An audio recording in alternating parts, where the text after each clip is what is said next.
Hello and welcome to the latest Teachappy vlog, and I'm delighted to have Ben Levinson, the head teacher of Kensington Primary in Newham, East London. And it's a fascinating school, and I've been very honoured to go and visit them this year. And if you don't know about Kensington Primary, then in 2020, they won the Pearson Primary School of the Year award. In 2020, they also won the TES Wellbeing and Mental Health School of the Year.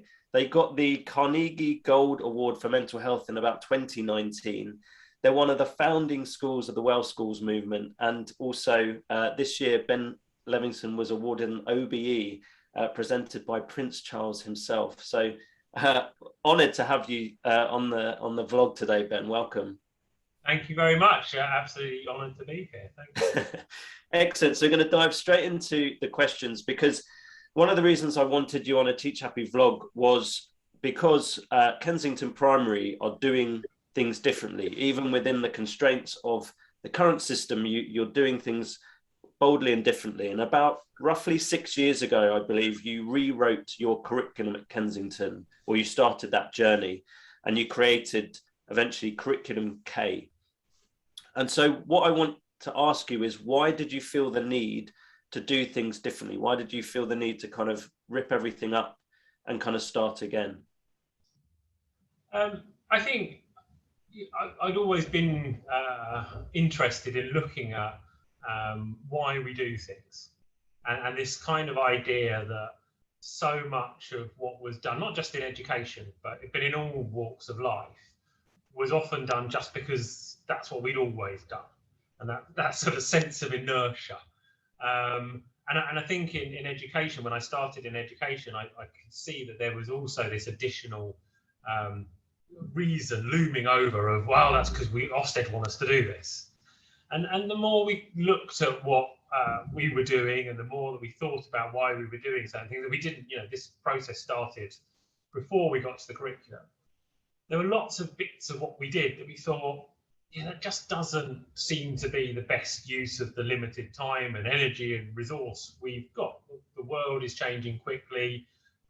What we understand about learning and about education is changing quickly as well. We realise that this whole kind of what Ofsted wants it's just a bit of a red herring. Ofsted want you to do a really good job of teaching your children.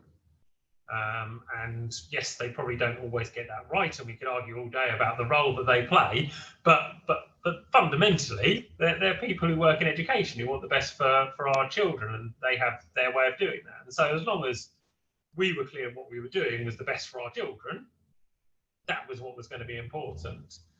And then when we did start to look at the curriculum side of it, it was clear that there were many things that were just not sitting very comfortably. When we looked at the challenges our young people faced, there were clearly significant challenges around their physical health, clearly significant challenges around their mental health, the number of children, people getting older who are obese, the number of people living longer but longer in ill health, the mental health challenges that children, young people, the numbers of children, young people going to university but dropping out in that first year because they couldn't deal with the challenges that they faced when they went off. Talking to all these businesses who are saying, yeah, all these children come with their academic qualifications, but they haven't got the skills that are needed in the modern workplace, particularly around communication. And we don't have time for me to go, but there's a whole load of research that we did that's on our website that kind of said, this doesn't quite work.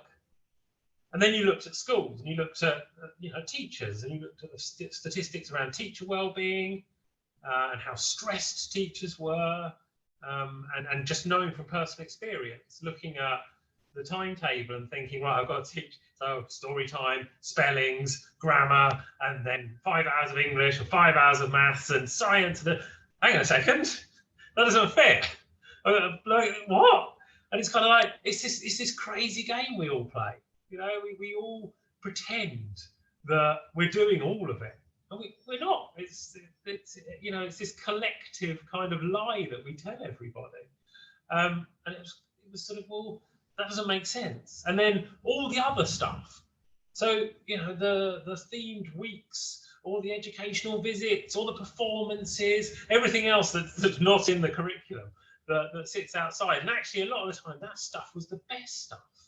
And again, it was kind of like, well, the best stuff should be the everyday stuff. That should be the stuff that we're teaching children 9 till 3, Monday to Friday, not the add-on bits that happen along the way. And so, kind of looking at all of that, and it was, well, look, it's clear that something needs to change. It's clear that we need to do something differently. And that was kind of what led us to developing Curriculum K and producing something that we believe is our way, is one way. It's certainly not the only way, but it's our way with our context, our community, of giving our children the best possible start in their lives, in their education, giving them what they need for now, but also building the foundations for what they need in the future, both when they move on to secondary school, but also further into the future when they leave education and have the rest of their lives ahead of them.